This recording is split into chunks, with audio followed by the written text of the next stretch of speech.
Welcome to the Saturday Cup of Joe podcast.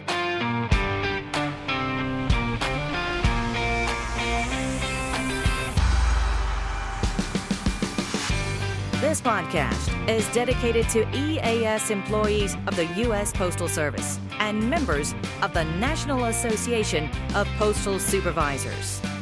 So, pour yourself a cup of coffee and join us for today's episode. And now, here's your host, Robert Wakefield. Good morning, NAPS Branch 32, and good morning, NAPS family. Thank you so much for listening to the Saturday Cup of Joe podcast presented by the Nashville Post Office Credit Union. I am your host, Robert Wakefield. That's right. I am your host, and there's nothing you can do about it. Except turn this off. Maybe that's what you should do. I don't know. Got a great show lined up for you, so you'll want to hang around and go ahead and pour that first cup.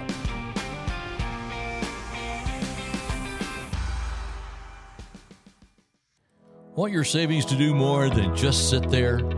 With a money market certificate from the Nashville Post Office Credit Union, you'll earn competitive returns while keeping your money safe and sound. You'll enjoy higher dividends than traditional savings, flexible terms to match your goals, and it's federally insured to give you peace of mind. It's smart, secure, and built for postal professionals who plan ahead. The Nashville Post Office Credit Union. People helping people since 1925. And for our first cup today, we have brought back our dear friend. This is Brian Wagner, and he is here again to talk about the Advisement Rights. And today, Brian, we're going to be talking about Garrity Rights. But first of all, welcome to the show. Well, again, Robert, I really missed you, and I'm glad you brought me back. I had a lot of fun on the last one on Advisement Rights for the Calkine, and now we're into the Garrity. So we're doing this three-parter. I'm very excited. I'm getting a lot of coffee and ice cream flavor taste testing before I come on. That's great. You've done well then, if you've done all that. So last week we talked about the Calkine's rights, and today we want to talk about the Garrity rights. So to begin this, let's talk about what the Garrity rights are. Okay. The Garrity rights are when you're called into an OIG investigation, the OIG could give you what they call the Garrity rights. They're part of the subject of an OIG investigation, but you are not under arrest or in custody with the inspection service. Okay. The Garrity warnings, are designed to ensure the employee's interviews are voluntary. That's very key, voluntary.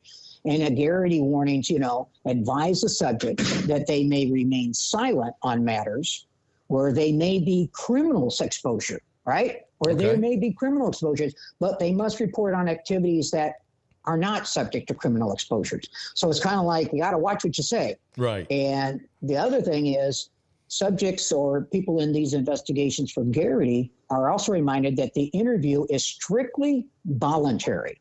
Wow, voluntary. Yeah, that's an interesting statement that they're all voluntary. Talk about that.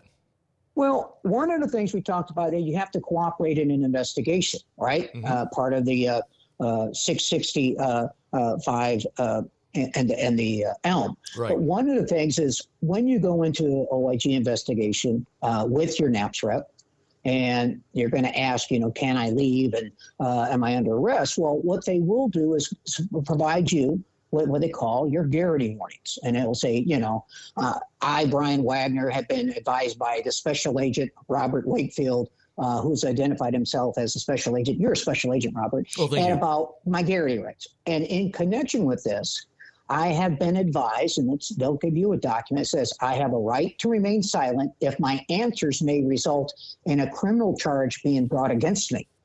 So you don't have to answer a question that, I better not say that because I did something bad. Right. And anything you say or do may be used as evidence in administrative proceedings, civil proceedings, or any future criminal proceedings involving you. Involving that member. So just because you're in this interview and they give you these Garrity rights and they say it's voluntary, you do have the right to not incriminate yourself. Do I have that right? You have that right. That's okay. correct. And the reason is they haven't given you your Miranda, which is to remain silent. And that will be in our next part of the podcast here. But here's the other thing. If you refuse to answer the questions posed on the grounds that the answers may intend to incriminate you, you can't be discharged solely for remaining silent. So they can't say, well, Brian, you need to answer this question, even if it's criminal. Otherwise, we're going to fire you. Well, now you're going to fire me if I don't answer the question, and I get fired if I do answer the question because I'm going to incriminate myself. Right. That's what the Garrity was. And that's how that came about under the law, where was the Garrity case, where they said, well, you have to answer this, and you're going to incriminate yourself. And by doing that, we're also going to fire you, and you're going to be subject to, criminal charges. Okay. But in the Garrity Rights, you have a list. Number four of the Garrity Rights says this interview is strictly voluntary, and I may leave at any time. Oh, it says that? I didn't know it said that. Wow. It says that. And this came from what NAP's headquarters, Ted Keating, back in 2006. I mentioned that earlier. Mm-hmm. He got a letter from the OIG's office explaining the advisement rights and what they all meant. And that was one of the things that was brought up. Now, again, if your member is given their Garrity warnings, the member needs to read them and acknowledge they've received them. Mm-hmm. And the first thing that member should ask is, am I free to leave? Can I leave? And if it's a Garrity case, you can leave. Okay. If it's a Garrity case, you can leave. That's interesting. Yeah, because it flies in the face of that I'm going to, participate in and cooperate in investigations. Right. And in the Garrity, you can't be held accountable for incriminating yourself. I got you. So, and it's a good idea that NAPS members who want to, a lot of members want to give their side of the story, right? Mm-hmm. Usually in these types of things, you don't want to give your side of the story, because I kind of go in my training on this when I do my Zoom into training. A Harvard law professor had said a person should never, never, never talk to the police, OIG, because they're cops and federal law enforcement agencies with guns. So you got to remember, if a member stays after the first OIG question, right? Let's say I stay for the first OIG, but I don't like the question. After that, I say, wow, I shouldn't be staying. Per that number 4, that it's voluntary. It says the interview is strictly voluntary, and I may leave at any time. That member should leave.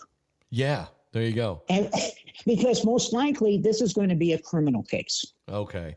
So not a CalKine case. Right. Not a administrative. Right. It's not administrative, but this could lead to action that could be criminal, or can it lead to action from an administrative standpoint, or no? Yes, it can. It can. Good point, Robert. Yes. I was just in California, in Sacramento, giving training this past weekend, and it was brought up. I gave this training here on your OIG investigations. Mm-hmm. And one of the branch presidents said he had 3 OIG investigations and 2 were Garrity.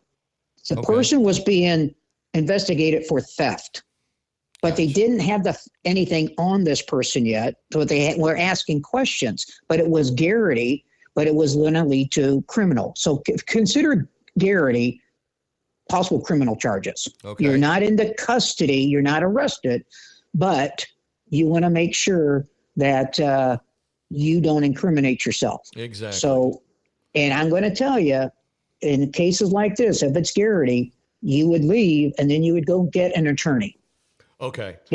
That was my next question. So do they need to get an attorney if it's Garrity? Is that usually a great idea? That would be an excellent. I'm not a lawyer.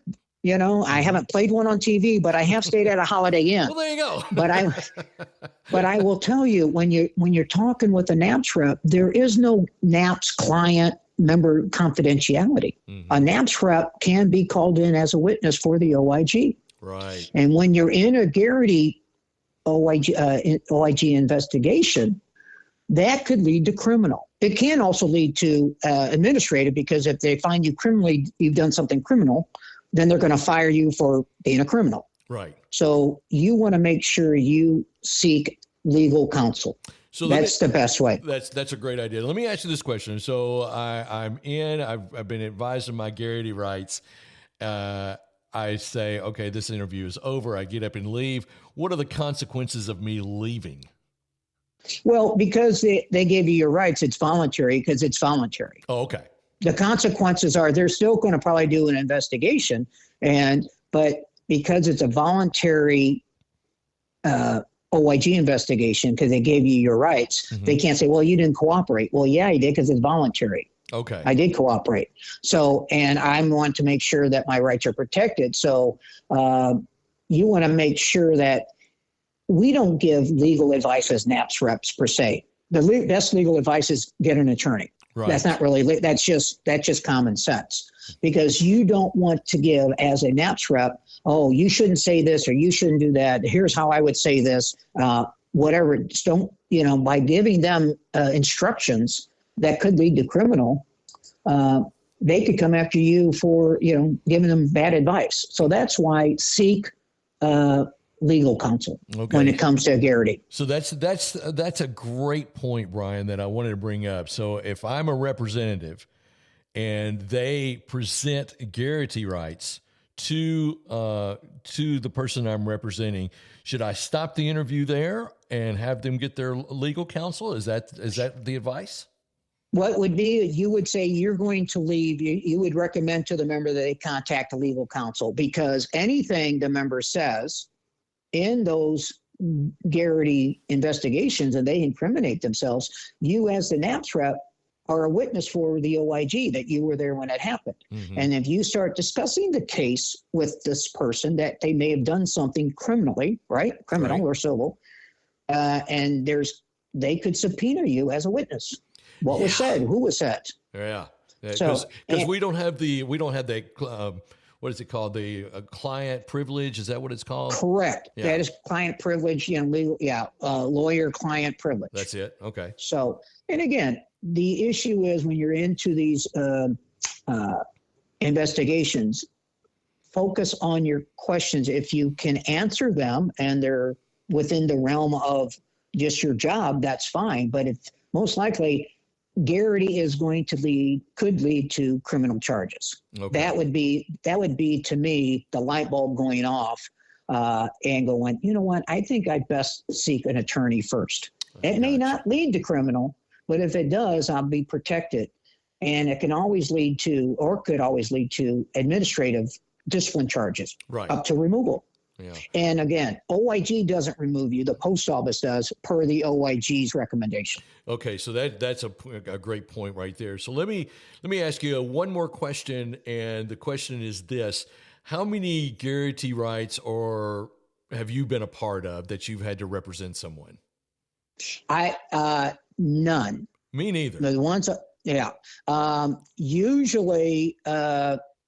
When we get into Miranda, we'll talk a little bit, but I have not had the Garrity. So mostly mine has been the Cal kind. Okay. Members been called in, and they're to the OIG, and they waived, their use immunity. They waived any type of charges for criminal. Okay. So. Well, that doesn't mean they're not out there. That's why we have the Garrity, and it has happened. Exactly right. All right, so that's the Garrity Rights, and you have the right at this time, Brian, to give us the ice cream flavor of the week. So go ahead.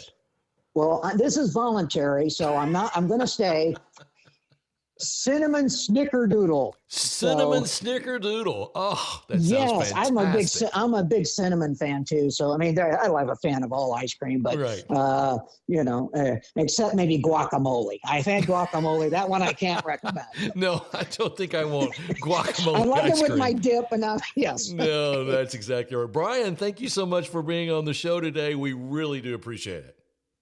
Well, I appreciate being on, and I always appreciate being on the #1 podcast in the country, in our hearts. Thank you. All right. Thank you so much, Brian. Thank you, Robert. Banking should be made simple. That's why Ollie, the Nashville Post Office Credit Union's virtual assistant, is here, ready to help 24/7. Need quick answers? Ollie delivers secure, instant solutions right at your fingertips. No wait times, no hassle, just smart banking made easy. Whether you're managing your finances, exploring loan options, or just need guidance, Ollie is always ready to assist, wherever and whenever you need. The Nashville Post Office Credit Union, people helping people since 1925. And for our second cup today, I thought I would look back at postal history. That's right, ladies and gentlemen, postal history of things that happened in the month of January. This is the last day of January. So let's look at this day in postal history. Well, this month. Let's just do it that way. You know, it's interesting. January 1st in 1856, mailers were first required to prepay postage using U.S. postage stamps. Isn't that interesting? 1856. And January 1st of 1911, the postal savings system began. That's another interesting. And then 2 years later, exactly to the day, parcel post began on January 1st, 1913. Let's see what else happened in the month of January. I did not know this. January 7th, 1968, priority mail service began. I did not know it was that old. I do not remember that. And here's the one that I want to focus on. This is the last one I'm going to share with you. January 8th, 1963. You know what happened? I didn't either. It was the last dog sled mail route in Alaska ended on that day. It was connecting to two cities, Gamble and Savunga. I guess that's how you say that. And it had been replaced by airplane service the month before. So it was the last dog sled mail route ended January 8th, 1963. Oof. Okay. I don't know why I did that, but it sounded like the thing to do. Thank you so much for listening to the Saturday Cup of Joe podcast presented by the Nashville Post Office Credit Union. Please share this with all your friends and make sure that they are subscribers and listeners, and I really would appreciate it. And remember, every great weekend starts with a great cup of Joe. We'll see you next time. Thank you for tuning in to the Saturday Cup of Joe podcast. Please note that the views and opinions expressed in this podcast are solely those of Robert Wakefield and do not necessarily reflect the views of the National Association of Postal Supervisors. We welcome your questions and comments, so send those to SaturdayCupofJoe@gmail.com.